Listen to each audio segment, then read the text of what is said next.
Salut à tous, alors nouvelle vidéo. Dans cette vidéo on va évidemment parler du cas de Erling Haaland, mise à jour sur le dossier. Comme vous le savez, aujourd'hui ce qu'on sait c'est qu'il y a plus ou moins 3-4 clubs qui sont en course pour Erling Haaland, donc le Barça, le Real Madrid, Manchester City et éventuellement le PSG, donc ça fait quand même des clubs limités qui sont dans la course pour ce joueur. Sachant que vous l'avez probablement vu, le Borussia Dortmund a mis la pression aux joueurs pour qu'ils fassent un choix assez rapidement. La presse madrilène avait déjà expliqué que la décision d'Erling Haaland devait arriver durant le mois de janvier, maximum février. Alors la décision, c'est soit de rester, soit de partir.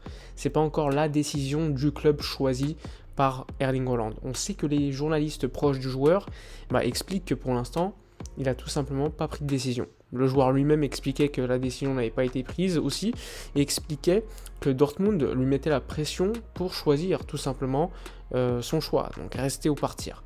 Ce qu'on sait, c'est que la presse madrilène se sent quand même plutôt pessimiste concernant ce deal, et explique notamment que le fait que Mbappé soit déjà possiblement prochainement joueur du Real Madrid, puisse bloquer le deal Erling Haaland, parce que vous le savez, l'ego de ces deux joueurs est énorme. Même si l'agent Mino Raiola avait expliqué que pourquoi pas jouer ensemble, en réalité il faut pas se leurrer.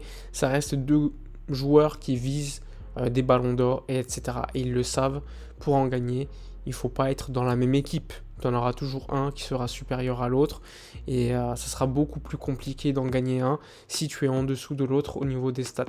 Donc l'objectif d'Haaland, clairement, c'est d'être leader d'un projet. Leader d'un projet, et évidemment, pourquoi pas être en Espagne. En tout cas, c'est le projet, selon pas mal de journalistes. Le choix d'Erling Haaland, c'est de rester en Espagne. On sait qu'il a une maison à Marbella, qu'il y va assez souvent, puisque son père en a acheté une il y a pas mal de temps, que pendant son temps libre, lorsqu'il n'a pas de match, etc., il va systématiquement en Espagne. Il est assez connu des boîtes de nuit là-bas, puisque, en vacances, etc., il va là-bas assez régulièrement. Donc on sait que lui et l'Espagne, c'est quand même une certaine connexion. Après Manchester City, on sait, son père était joueur de Manchester City, donc c'est également une possibilité. Il y a un lien quand même entre le club anglais et Erling Haaland. Donc ça, il ne faut pas l'oublier non plus, c'est une possibilité, surtout que financièrement, le club anglais est bien armé. Mais si on devait quand même faire un point sur la possibilité de voir Haaland quelque part, pour être honnête, moi je le vois quand même au Barça. Financièrement, il y en a plein qui vont dire ouais c'est impossible. J'ai déjà expliqué sur différentes vidéos que financièrement le Barça pouvait le faire. On sait que Mino Raiola est très proche de la Porta. Oui, c'est clairement possible. C'est pas je dis pas qu'il va venir, attention, je dis que c'est possible, c'est quand même différent. Je suis quand même plus ou moins optimiste pour le transfert, je le vois mal aller au Real, parce que question d'ego, si je le vois aller quelque part autre que le FC Barcelone, ce serait plutôt à Manchester City. Mais bon, tout peut se passer évidemment dans les transferts, dans le mercato. C'est pas quelque chose, on va dire, tout peut arriver dans les histoires de mercato. Mbappé, on dit que finalement il pourrait prolonger au PSG, moi ça m'étonnerait. Mais bon, tout est possible. Il faut pas non plus être bourré de certitude quand on parle de transfert. Sport, Mundo Deportivo explique que c'est un duel entre le Barça et le Real. C'est possible également, moi je le vois quand même entre pas un duel, mais plutôt 3 clubs, City, Barça, Real, avec des arguments pour chacun, et des arguments défavorables également pour chacun. Ça va être très compliqué, il va falloir patienter jusqu'au moment où le joueur va prendre sa décision, mais on dit quand même qu'il pourrait choisir assez rapidement la destination, le club. Et là, à ce moment-là, je serai là pour vous faire une vidéo sur le fair play de la Liga, pour vous expliquer si c'est possible, même si je vous ai déjà expliqué que ça l'était. Tout sera expliqué en détail lorsque l'éventuel deal sera effectif. On va également parler de Dembélé. Vous le savez, Ousmane Dembélé fait pas mal parler parce que ses prétentions sont élevées. On sait que selon la presse catalane, Ousmane Dembélé a refusé l'ultime offre du Barça.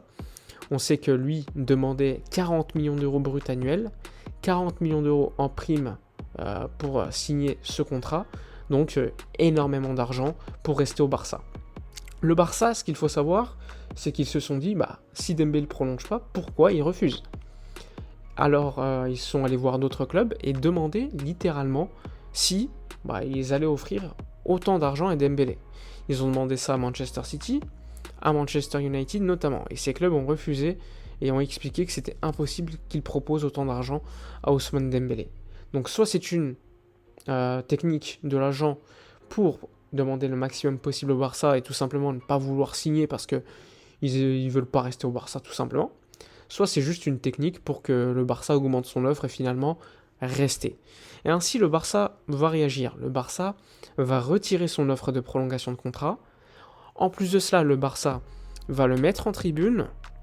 Et en plus de cela, le Barça va changer le montant de la clause libératoire du joueur. Je le rappelle, le Barça, dans le contrat de Dembélé, a mis la possibilité de modifier le montant de la clause libératoire de Dembélé.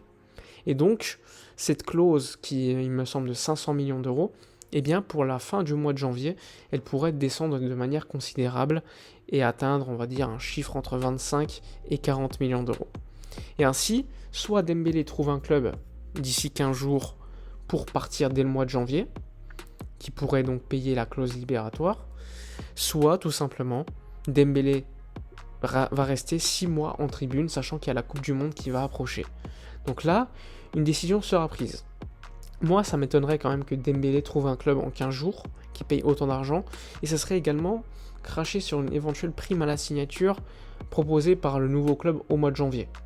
Ça, c'est quand même un argument de poids assez important qui me fait penser que Dembélé ne va pas partir au mois de janvier. Je pense qu'il va rester en tribune jusqu'à la fin de saison. Je dis pas qu'il va commencer en tribune dès la semaine prochaine, mais ça m'étonnerait pas qu'on le voit d'ici 2-3 semaines en tribune, avec les retours de Ferran Torres plus ou moins en forme, avec Abdé, avec Memphis, avec Braithwaite, avec Ansu Fati. Donc quand même pas mal de joueurs qui pourraient jouer à sa place. Et dans ce cas-là, eh bien Dembélé n'aurait plus d'arguments pour pouvoir jouer. Le club aura un effectif plus ou moins compétitif pour le remplacer d'ici là. Donc moi, ça ne m'étonnerait pas qu'on voit un Dembélé en tribune d'ici 2-3 semaines, et je pense que ce serait logique. Certains disent qu'il faut utiliser Dembélé jusqu'au bout pour éventuellement gagner des points, mais j'ai envie de leur dire que Dembélé ne nous a rien rapporté, à part un but en Copa del Rey. Il ne faut pas l'oublier. Sur les 4 ans et demi, Dembélé n'a pas beaucoup de choses positives côté Barça au niveau sportif. Donc ça, c'est à dire. Après, il y en a d'autres qui disent qu'il faut le faire jouer pour qu'il se blesse. Alors là, eux, franchement, c'est pas bien, c'est pas bien. Mais bon, s'il est blessé, éventuellement pas de deal libre au mois de juin, personne ne lui propose une grosse somme, et là il accepterait de prolonger au Barça. Ça c'est leur théorie. Mais bon, moi je pense que ça c'est trop éventuel, je pense que Dembélé ne va pas prolonger, qu'il va partir au mois de juin, après avoir passé quelques mois en tribune. À voir également l'avis de Xavi, lui qui veut l'utiliser. Mais bon, on verra, ça va être également un dossier à suivre. Enfin bref, j'espère que la vidéo vous aura plu, n'hésitez pas à liker, commenter, partager, donnez vos avis dans les commentaires. Moi, je vous dis à la prochaine, et d'ici là, comme d'habitude, portez-vous bien.